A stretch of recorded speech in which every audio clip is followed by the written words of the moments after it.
Today, we're doing something a little different. We're not just looking at a science lesson. We're going to tear down the architecture of what makes teaching absolutely brilliant. And we're using a fourth grade lesson on energy as our blueprint to uncover the secret strategies that turn a simple activity into something truly unforgettable. Let's get into it. So every great lesson starts with a huge challenge, right? And for a 9-year-old, the idea of energy is, well, it's about as abstract as it gets. It's this invisible force that's literally everywhere, but you can't really point to it. So how on earth do you make a concept like that real, exciting, and something a kid can actually wrap their head around? That's the big question this whole lesson sets out to answer. So where do you begin? Not with some complicated formula, that's for sure. A master lesson starts by anchoring that huge, invisible idea of energy into something familiar, something a student already knows and can feel. This is the spark that gets everything started. First things first, you lay the groundwork with a definition that's crystal clear. Potential energy is just stored energy. It's energy that's waiting to be used. And right away, the lesson gives a perfect physical example, a stretched rubber band. A student can literally feel that tension, right? They can feel that stored up power. It's not just a word anymore, it's a feeling. And then you bring in its other half, kinetic energy. This is the energy of doing, of motion. It's what happens when all that stored up potential gets released.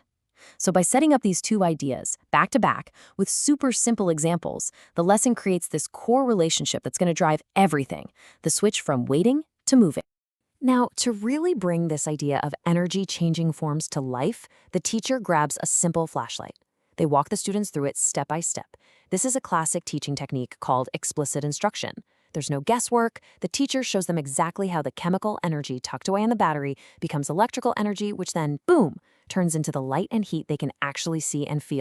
And to make sure that idea really sticks, you got to put the students to work right away. So using a think, pair, share activity, they now have to spot these energy changes in other things, like a guitar or a toaster. It's a really smart, low-stakes way to get them using the new vocabulary, shifting them from just listening to actually analyzing the world around them.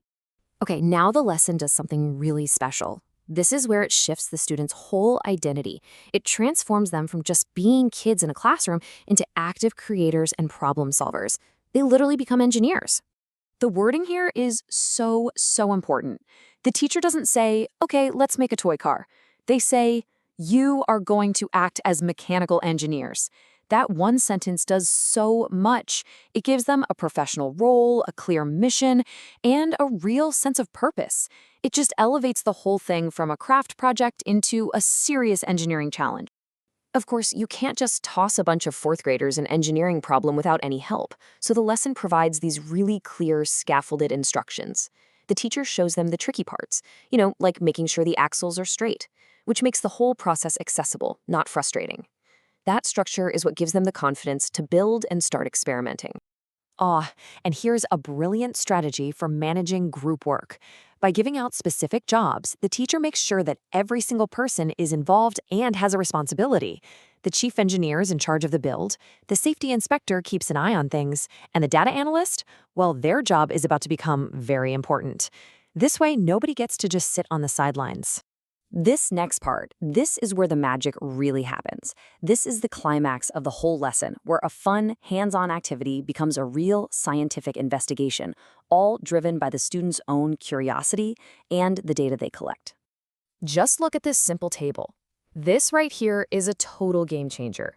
By bringing in a scientist's logbook, the classroom floor is suddenly a research lab. The kids aren't just playing with cars anymore. They are conducting controlled experiments.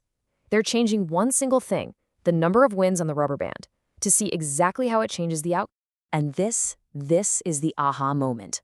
The data they collect with their own hands leads them straight to the core scientific principle.